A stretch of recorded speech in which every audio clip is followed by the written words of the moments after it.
Shorty's into ballet, she does it in the alley, sells it when the kid goes all around the discos.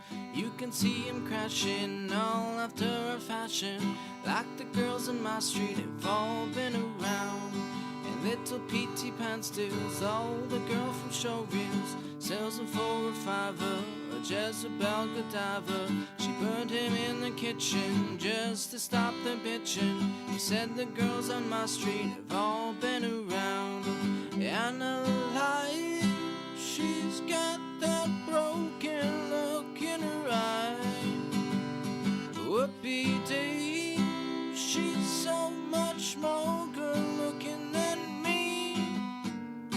Dublin Dale, he said those hard rock girls are so brave. Miss Dagger's got my heart, well, she's known it from the start. Oh, I was a serious boy, couldn't find me no joy. And it's all about the way that you string those fancy words of yours together. You lived in the West End all of your life and it shows. Well, drunk one got a kicking because his bones were sticking. We threw him on the pavement for easy entertainment. Oh, what a cheeky fellow. He says hi, I say hello. He says the girls on my street have all been around. Well, Johnny Small was thinking to stop himself from drinking. Gizmo had the reason for aggravated treason. I just can't fit them all in, but Bean, she comes a-calling. I killed them all, she said my sister'd been around. And alive, she's got that broken look in her eye. Whoopie-dee, she's so much more good looking than me. Well, Dublin Dale, he said those hard rock girls are so brave. Miss Dagger's got my heart, she's known it from the start. Oh, I was a serious boy, I couldn't find me no joy. And it's all about the way that you string those fancy words of yours together. You lived in the West End all of your life and it shows.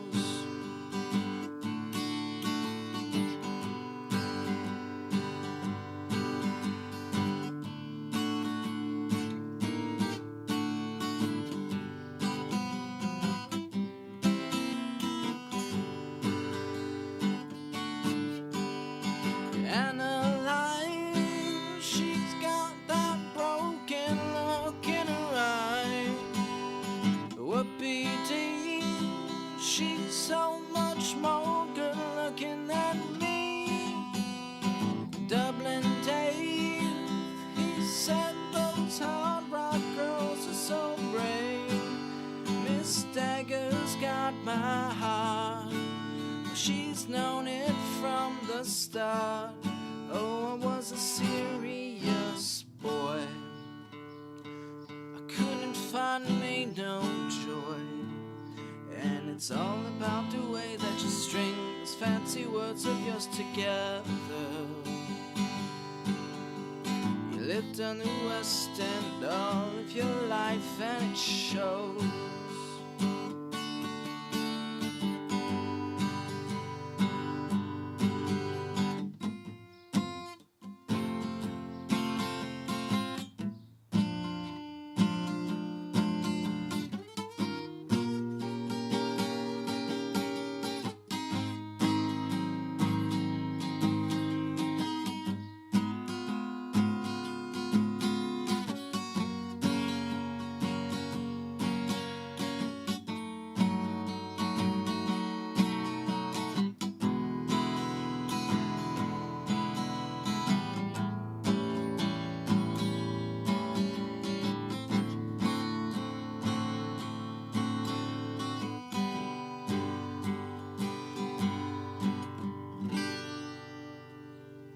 Welcome to the Beantown podcast.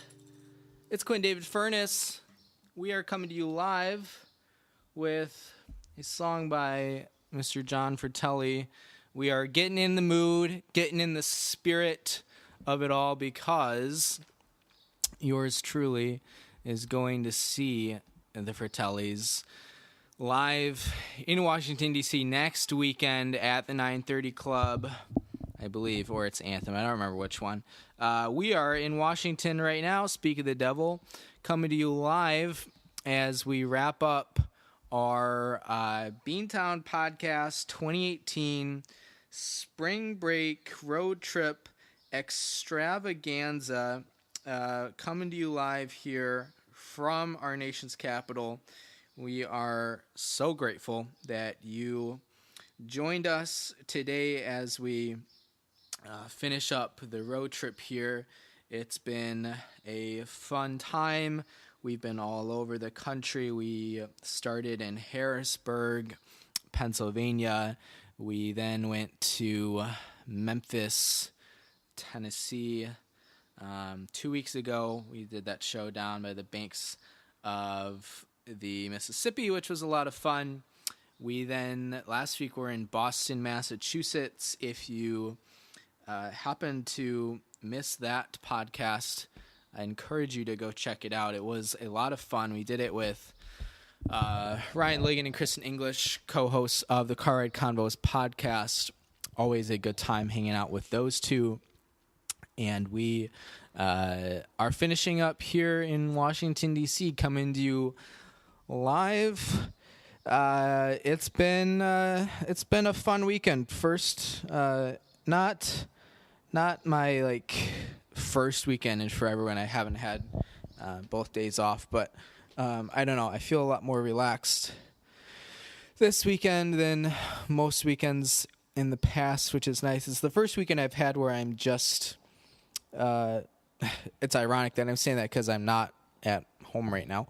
I'm in Washington, but last week I was in Boston both days, which was great, fun to get away. But you're still not completely in your personal zone.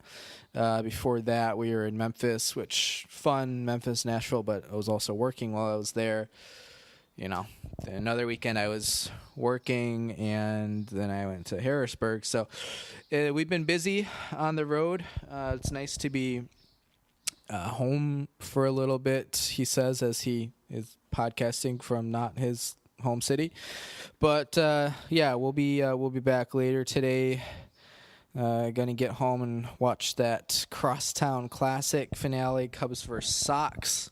Always a good time. What else we got today? NASCAR race was last night. Kansas, Kevin Harvick with the victory. What else is new? I feel like every single NASCAR race this season has been won by either Kevin Harvick, Kyle Busch, Martin Truex Jr., or Brad Keselowski. It's like those are the four now. I don't know what happened to Hendrick Motorsports. 5 years ago, those guys were on top of the world with Jimmy Johnson and Jeff Gordon and Dale Earnhardt Jr. and Casey Kane. It was unfair how good that team was. And now Jimmy Johnson's the only kind of OG guy left. Dale retired. They dumped Casey Kane, who just has kind of a mind-blowing NASCAR career. He was the young guy to watch, 7-8 years ago. And now he doesn't win at all. He rarely cracks the top 10. Nobody talks about him. I don't even know what team he races for. So that's kind of surprising what happened to him because he was supposed to be the guy. And then they have, so it's Jimmy Johnson and then, three guys that I can't even tell you who it is. One of them is somebody who's actually kind of famous in terms of the young drivers, but none of the legends from the 2000s. Those guys are all, for the most part, either retired or at the end of their careers, like Jimmy Johnson. Still one of, if not the greatest NASCAR racer of all time. But didn't think we'd be talking about NASCAR on today's podcast. In the spirit of sports, so I yesterday was tooling around in the morning, didn't really have much to do, had a day off, and decided I would check in, knowing the Orioles were in town, to see how much tickets were for a game. Usually pretty cheap, but it was a weekend, so, in a divisional game. So I was like, oh, well, let's check it out. So two things here. One, learned that they were playing a doubleheader. Game starting at 3:05 p.m. Second game scheduled to start half an hour after the first one ends. And also, it was single price admission for both games, which I guess probably has happened before, but that's not the way the Cubs usually do at Wrigley Field. It's almost always play a game, clear everybody out, gate closes, gate reopens, new tickets, that sort of thing. Camden Yards, it was just a big, long party yesterday. Once you're in for 8 hours of baseball. So I go there. Well, first things first, I buy a ticket online, $9. It's like $11 with all the fees and stuff. Not bad for 2 baseball games. I go to the grocery store. So Camden Yards, if you don't know, if you've never been there, has an extremely liberal food and beverage policy. Like, so liberal, it's like if Cory Booker was the mayor of Chicago or something. And so I go to Eddie's on Eager, get a pack of brats, get a pack of buns, and a Gatorade, one of those, not like the giant ass, 40-ounce things, but like not even the standard size. It's kind of like the bloated size. It's like the kid in middle school who just doesn't know when to stop eating. That's kind of what my Gatorade bottle looked like. I don't know what it is. It's probably like 25 ounces or something. And, boy, off track. I get those things, cook up my brats, seal them in a bag, and take them into the ballpark. And it was so hot. It was like, 90-ish degrees that, the brats weren't great, 5 hours after they were cooked, but it was better than paying $10 for, if I bought 5 even hot dogs at that game, that probably would have cost me, what's a dog at Camden Yards? Probably like $6. So about $30. The dogs or the brats and the buns I bought altogether cost like $7. So we're saving like 80% right there. And yeah, I'm okay with that. Some people are like, oh my God, gross. You cook those brats and you didn't eat them for like another 5 hours. Well, listen here, sister. You got to do what you got to do to save money. So $10 tickets.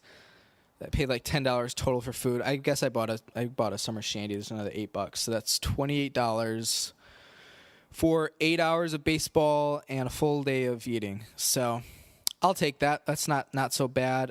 We went. Game 1 was quick, painless. O's won. Game 2, everything started fine. It was just a slower game in general. Then the rain started. If you saw my Snapchat story last night, it was hailing, crazy thunder and lightning. Got a really cool video over M&T Bank Stadium of the lightning, which was kind of a cool visual to see. Game 2 rain delay lasts about an hour. Finally picks back up. The last, 4 innings of that game was just absolutely painful. Relief pitchers so slow. The only team scoring was the Rays. O's got their nuts smashed. It was bad. There was more nut cracking in that one than the Dance of the Sugar Plum Fairy. This is a seasonal joke. But we finally finished up shortly before 10:45 p.m. and I walked out. 8 hours in Camden Yards. And I wasn't sitting in one spot for 8 hours. I was walking around, used the bathroom a couple times, mingled with the fans as I want to do. But 8 hours in the ballpark. That was a new record for me. I've gone to a couple games at Wrigley that have gone into extras. I think the longest one, and this is great, this podcast's coming full circle. I recall going to a game on Mother's Day, probably, what was that, 3 years ago? Was that their World Series year? I don't remember. It was either 2 or 3 years ago. Game went into the 13th inning. It was probably about a 4.5, 5 hour game. Javier Baez hit a walk-off home run in the bottom of the 13th. It was awesome. They were wearing pink helmets, I think, and he hit into the left field bleachers where all the moms with their pink T-shirts were. It was awesome, and I was sitting there enjoying it and thinking, "Damn, Mom, you made a great son. He looks good, and he goes to games by himself." And that was the other fun thing about that game. I was there. It's a Sunday afternoon, Wrigley, nice weather, Mother's Day. It's a popular time to go to the ballpark. There with all the moms, and they're getting all their love, and there I am, like a 20-year-old kid sitting there by myself. So that's pretty typical of the way I operate here. But that was fun. But that was the longest game I think I'd ever been to. Thankfully, neither of these games yesterday went to extra innings. If that second one would have gone at extra innings, and it was like midnight, and I was on my 10th hour of baseball, I don't think I would have stayed till the end. I think I would have just walked, but I did. I can say I stayed for an entire doubleheader of baseball with a rain delay. Proud of that. It was Camden Yards. Little PSA for people going to Camden Yards. The ushers there, mostly older, nice retired people. I say nice loosely. I was at a game, so that I didn't witness this yesterday because I was sitting way up, but I was at a game on Wednesday night in Camden, and it's one thing if you got your usher station like at the top of a section, top of the stairs going into a section, to like ask to see someone's ticket, like that's fine.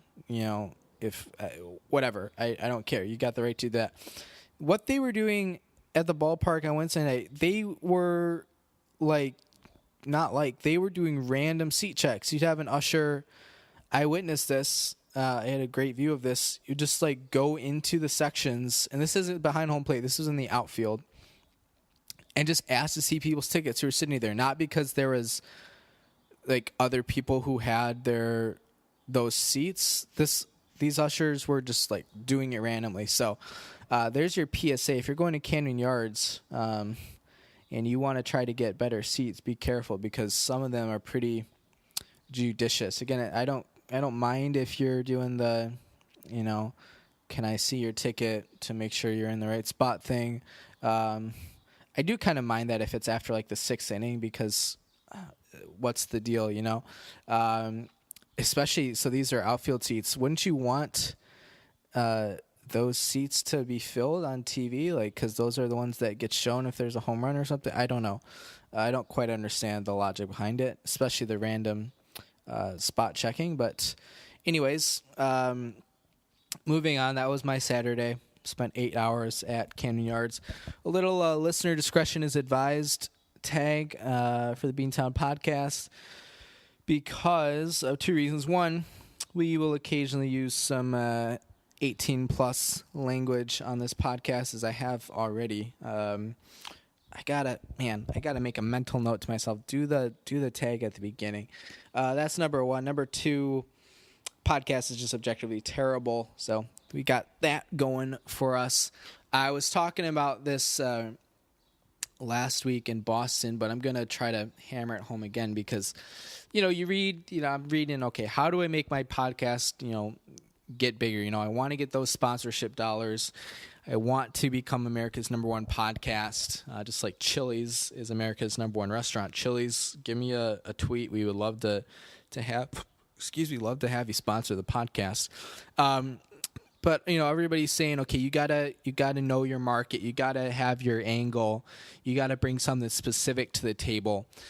And so I was talking about this last week in Boston. I've given this some thought, but imagine, you are at your grandma's house for a week in the summer, and there's absolutely nothing to do. It's hot as balls out. You're not interested in being outside. It's your grandma, so she's kind of just sitting there taking naps, reading books. It's the worst. And I say this from the perspective of a 12-year-old kid, when I'm 23, I think I am, 23. It's awesome because great, I can take naps, I can read, I can listen to music, whatever. I can take a walk outside, cool. But when you're half my age, it's absolute agony. And all they have is this wasn't my grandparents' experience because they always had full cable. But if your grandparents like didn't have cable and they just had network TV, you turn on your channel surf and it's daytime, right? So you got like Judge Judy on. Although I watch the hell out of Judge Judy nowadays, it's just too many commercials. Judge Judy and like Let's Make a Deal with Wayne Brady is on CBS. Maybe like Days of Our Lives is on NBC. And you're just like, damn, there's nothing here that I want to watch. So you go to PBS, and it's another episode of Arthur, and you're like, I've seen this one so many times, but I don't know. I kind of just feel good about myself when I'm watching this. That's kind of the way the Beantown podcast works. All that build up just for that. You just kind of feel good about yourself when you're listening to it. You're not, there's nothing else that you need to be doing, you know. You might do it as you're taking a nap or doing your laundry, washing dishes if you don't have a dishwasher like I do. Maybe you're just sitting in your flower chair and staring at the tiger blanket. I don't know. These are all things you can do while you're listening to the Beantown podcast. But that's sort of our role. That's how we're going to go to the top. That's how we're going to get 1 million subscribers. Thank you to all my fans who tune in every week. Can't do this without you. As seen by our telethon pledge drive spectacular that we did back in February. That was a lot of fun. We'll do it again next year. If you do want to get in contact with us here at the Beantown Podcast, we can be emailed at beantownpodcast@yahoo.com. That's Beantown, BEANTOWN, podcast@yahoo.com. You can also tweet at us. We are at BeantownCast. We are on Facebook. QDF presents the Beantown Podcast. I did this past week. So I changed my name officially. It's Facebook official to Quinn David Furness. If you've been following lately, you know that I have been more often than not going by Quinn David Furness now. Not that like when I'm in a conversation with people, I want them to refer to me as Quinn David. You know, it's not like George Michael from Arrested Development or something. Like, I'm still going by Quinn, but I'm signing my name as Quinn David Furness. The gender confusion thing is just, it's not, I don't know. I don't want to say it's getting out of control because I really don't care that much. It's just, this is a problem that can be avoided by adding the David in there. So, you know, we're adding the D, you know, that's all I'll say about that. So, Quinn David Furness, that's happening. But you can find us a billion different ways. We're on SoundCloud. We're on iTunes. We're on YouTube. We are wherever you listen to your podcasts, except for Spotify. So I think, you know, I'm reading about, you know, how do I grow my podcast? And people are like, oh, you got to be on Spotify now. I don't really know what Spotify is. I think it's like a music sharing service. I don't know. My friend showed it to me one time. And she's like, oh, you can listen to any song on Spotify. So I'm like, okay, so it's like YouTube, but different, I guess.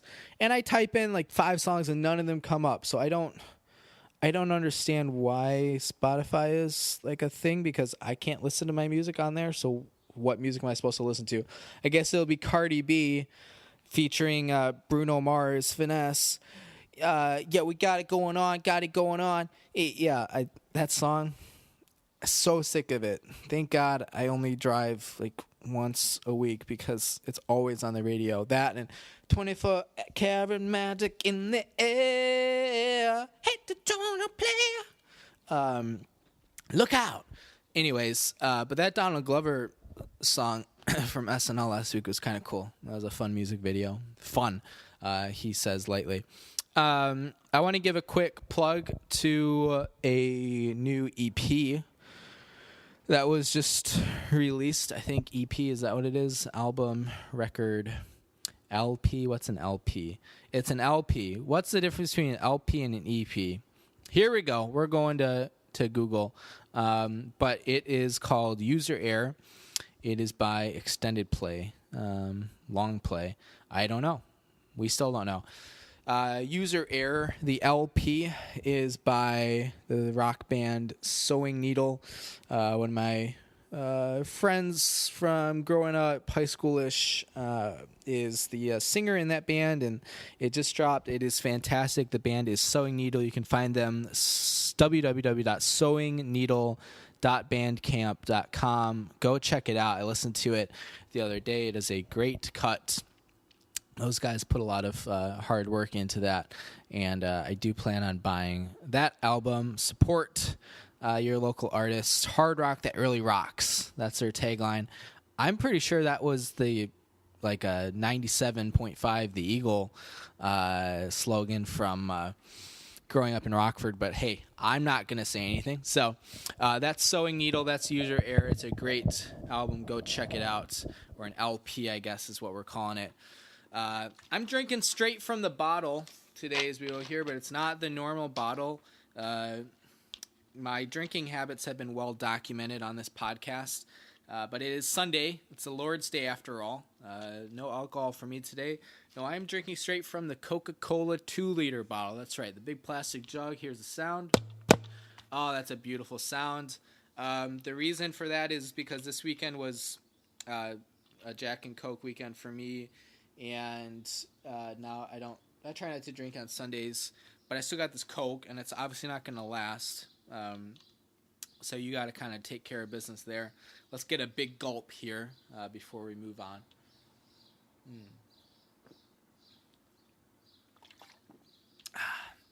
It's already starting to go a little bit flat. Excuse me. Yeah, that brings me back to high school. I used to have about a 2-liter a day for breakfast. That was junior and senior year of high school. More junior than senior year. Junior year was not that I was like doing crazy stuff, but I started driving. You kind of get that new level of control, power. I don't have any power. But driving, stop off at the Highlander on the way to the college every morning, and pick up a 2-liter off-brand soda. Cost about 70 cents. Just bring a $1 bill every day. That covers the price and the tax. $1 breakfast every day. That's not bad. That's what we call cost effective. Plus, that stuff lasts. You drink about half of it on your way to class in the morning, and then you can kind of work your way through it mid-afternoon, at least until you get to lunch, which was always 2 McChickens. So, yeah, that's if you're wondering how he became such a good athlete, there you go. It's all about what you put in. What's that Stephen A. Smith beef jerky commercial? Oberto, you get in what you put out, or you get out what you put in. Stephen A. Smith. I was just watching Jay Farrow's impression of him yesterday. It's great stuff. Jay Farrow, that guy needs to come back into the spotlight because he's got better impressions than just about anybody who's on SNL right now. How are we doing on time here? 29 minutes. It's been, I was concerned about this podcast coming in. I wasn't quite sure. I'd prepared some stuff, but I didn't know if I was feeling it. I was concerned about the time. And here we are with Flying Colors. That Fratelli song at the beginning took a solid chunk of time, and I've been hot ever since. I was at the Baltimore Symphony Orchestra on Friday night. They played Raiders of the Lost Ark. So they showed the movie on the screen. They played live with the symphony, which is pretty badass considering it's like a 2-hour plus movie, right around 2 hours. But Steven Spielberg, George Lucas, John Williams, Harrison Ford, with a live orchestra. I mean, it doesn't get much better than that. 1981, prime Spielberg. That was when he was absolutely hot. Empire Strikes Back is right around then. Raiders is right around then. E.T. is right around then. I guess Empire Strikes Back isn't Spielberg, but he might have been involved with it. I'm not sure. But yeah, that's just golden stuff. Him and Lucas and John Williams, those guys were on top of the world. But that was a lot of fun. If you ever have the chance to go check that out, anything. Usually you'll see Star Wars, you'll see Raiders. Sometimes you'll see like a Jaws or a Close Encounters or Superman. It's usually John Williams, but there's some Howard Shore as well. I've seen Return of the King. Not that I saw it live, but I've seen that, someone's put it on. LOTRs are pretty popular. I'm trying to think if there's anything else that gets done frequently. Those are kind of the big ones. It's usually John Williams and then occasionally somebody else. But Howard Shore, he's the one who did LOTR, right? We're going to have to fact check it. Let's make sure. I'm like 90% confident that he did LOTR, but this is where the podcast gets off the rail when I start to fact check myself. Yep, it is. Okay, we're good with that. A couple other things I want to mention here. My basketball league, we are now 1-2 in my rec league. I play on Tuesday nights down at the elementary school, and we got our asses kicked this last week. The team we were playing was ridiculously good. They do not belong in the rec league level because they're just men among boys, and they might have had Tyler Hansbrough on their team. I can't tell if it was him, but it was absurd. I don't even want to say the final score because it was ugly. We're going to bounce back this next week, though. I'm feeling confident. I haven't scored yet. Kind of playing a bench role right now, but you got to do what the team needs. And I kind of the intimidator. Not that I like to get physical, but I like to intimidate people with my words. And you can target their weaknesses pretty quickly. So I've been known to pick up a technical once or twice in my day. You can get one in our rec league too. You're ejected, but it hasn't gone that far yet. But we've lost 2 games in a row now. If we keep SCAD, if the SCAD keeps going, then your boy Q might need to pick up an ejection here. Let's see, what else do I want to talk about? Wow, there are multiple things I want to say here. We're going to try to move through them as quickly as possible. I've been playing trivia solo here. I mentioned this, so we were doing a Facebook Live podcast preview this morning over Michael McDonald and Crepes. Just talking about a couple of different things, talking about the basketball league, talk about trivia. So some of my former team members are traveling for work, and so they're not available. Some of them have just decided to drop out, I don't know, without saying anything. But I'm now playing solo trivia on Thursday nights. If you're interested, please let me know. Most of the teams I'm playing against have like 5 to 8 minds against my 1, and that is a really difficult way to try to win trivia. So still hanging in there, been picking up 2nd and 3rd place mostly every night playing by myself, but I want to get 1st place. So if you're interested, if you're free on Thursday nights, hit me up. You know where to find me. And for my old teammates, would love to have you back. I don't know what you guys are doing, but nobody responds to my texts. So that's the saddest part of the podcast. I finished Count of Monte Cristo this week. I started reading it during the Bill Clinton administration, and I'm just now finishing it up. So I'll be working on a book report for my 2nd grade literature class for that to turn in next week. But seriously, okay.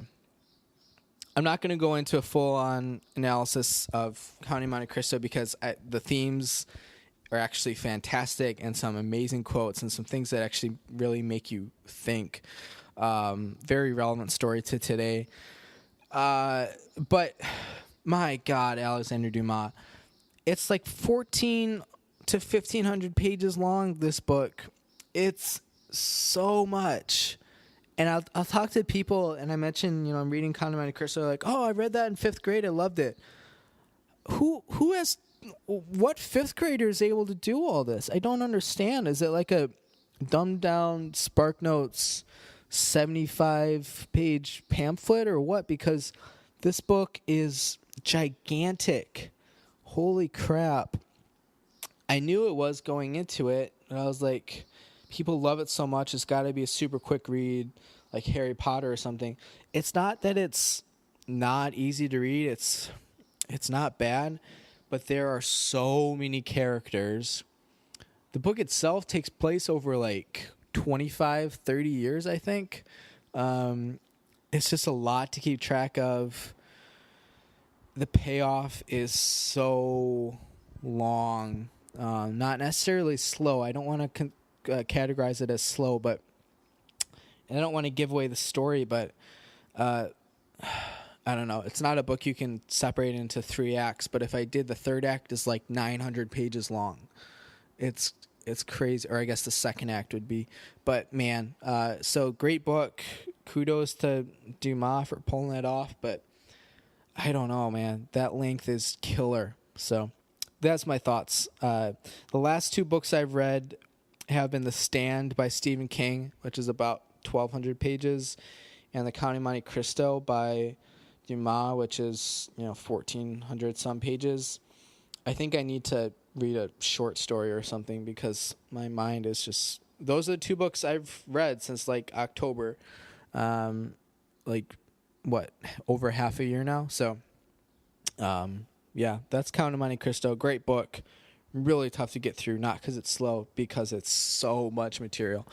I don't know. How long is the Old Testament? Because that seems pretty close to me.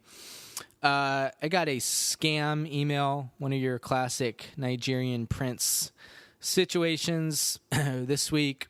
I won't reveal the full conversation this week because it's still ongoing, but suffice to say, we might have some good comedy material in the future on this podcast. So he was asking for like 2,500 pounds or something, which I think is like $37.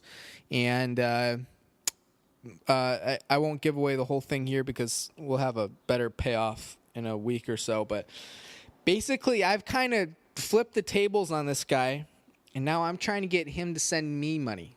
And it's kind of like an Abbott and Costello routine. We're going back and forth. It's actually been a lot of fun. So somehow Nigerian princes found the Beantown podcast at yahoo.com. They're the only ones who email me. Right? We can get fake Nigerian princes to email me, but we can't even get friends, family, and fans to email me. So this podcast took a dark turn. We'll do the full reveal of that conversation in a week or so, whenever that is ready.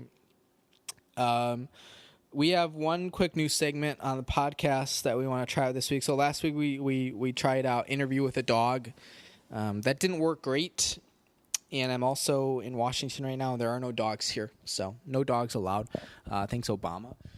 But we are doing a new segment today where you're answering the internet's most searched questions, and each week is a different category. One of our favorite categories on the podcast, we're talking about Christianity. And so we are going to start right there by answering the internet's most asked questions about Christianity. Let's go down the line here. We are on www.questions.org. Let's see here. What's a question here that would be really good to talk about? What is Roman Catholicism? Great question. So, if you've seen Angels and Demons, here's a spoiler alert.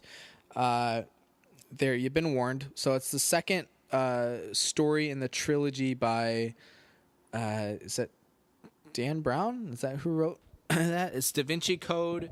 It's Angels and Demons, and it is Inferno. And they made all 3 into Dan Brown. That's who it is. Killing it today. Made all 3 into movies with Sir Tom Hanks. I don't know why I said Sir.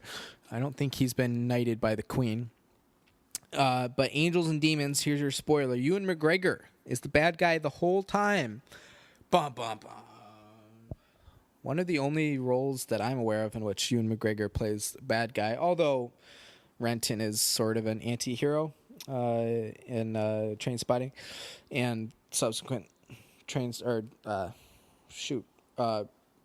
Irving, no, what's his name?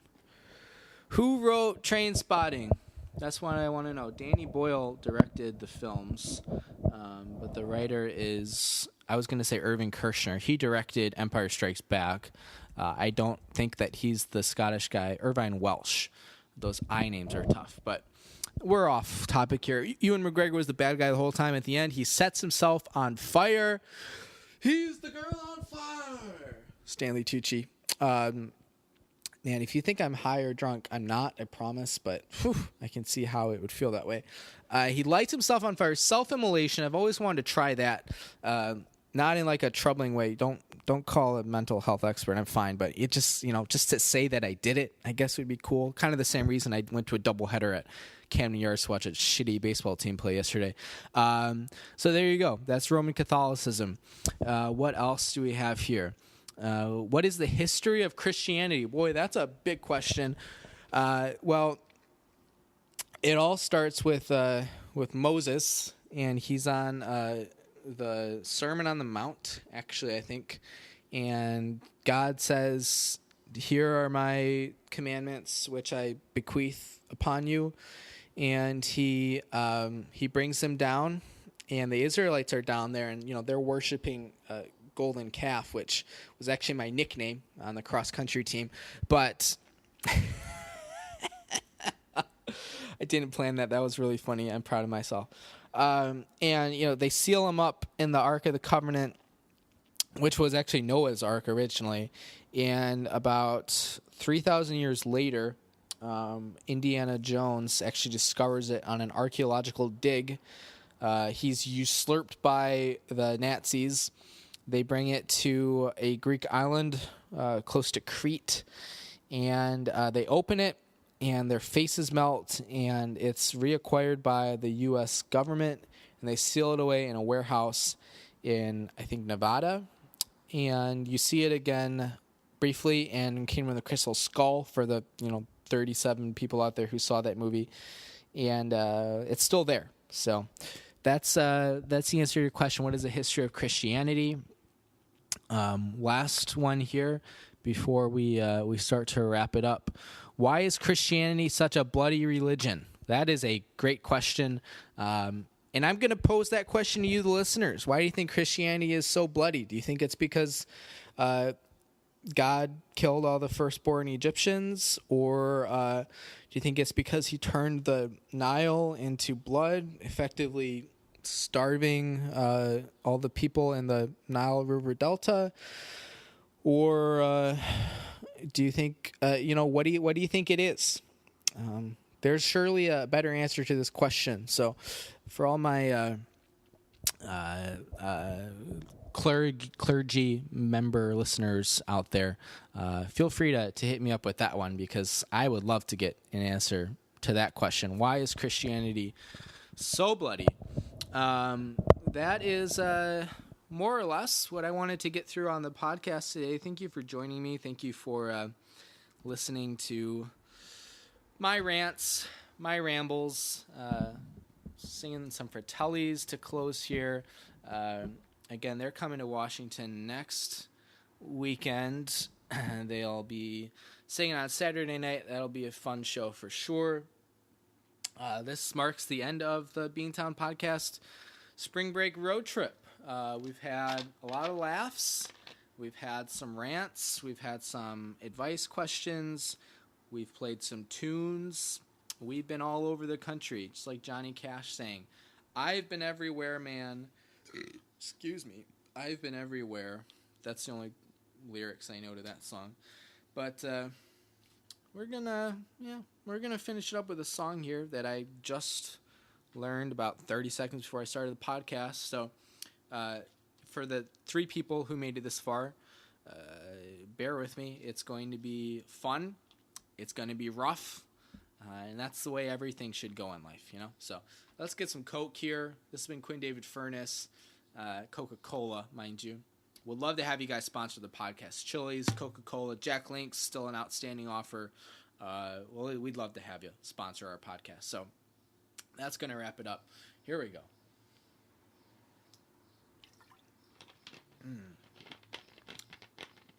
Does it get flatter faster when it gets to the bottom, or is that just me? I don't know. I feel like I'm just drinking syrup at this point. Okay. Long podcast. Wow. Here we go.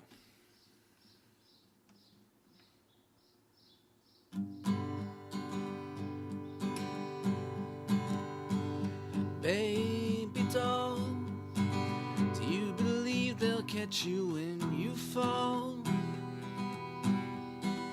And when is gonna shine. Don't forget your minor keys, your half-lit cigarette.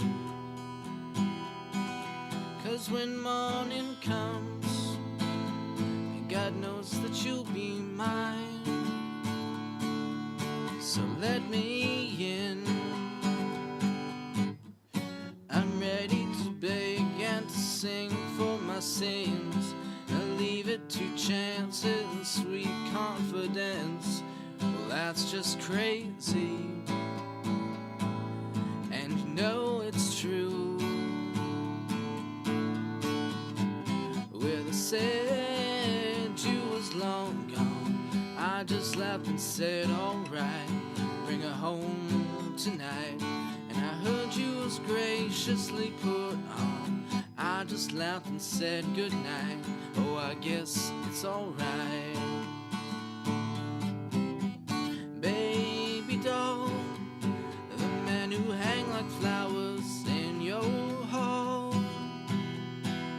are asking when your love is going to show. And who knows why the love you need will always pass you by. Well, I heard it's true that your love is going to grow. So let me know, 'cause I can stay or I can't go, just to wherever you tell me so. Find my place there I'll stay. Well, they said you was burned out. I just laughed and said, come on, she's not burned, she's just gone. And it took me too long till I found out faces that you know the best. Oh well, I guess. And they laughed when you said you was leaving. Everybody knows you well, except for me, can't you tell? And you watch from the wings of the late show, roses by your feet all red. For me, you said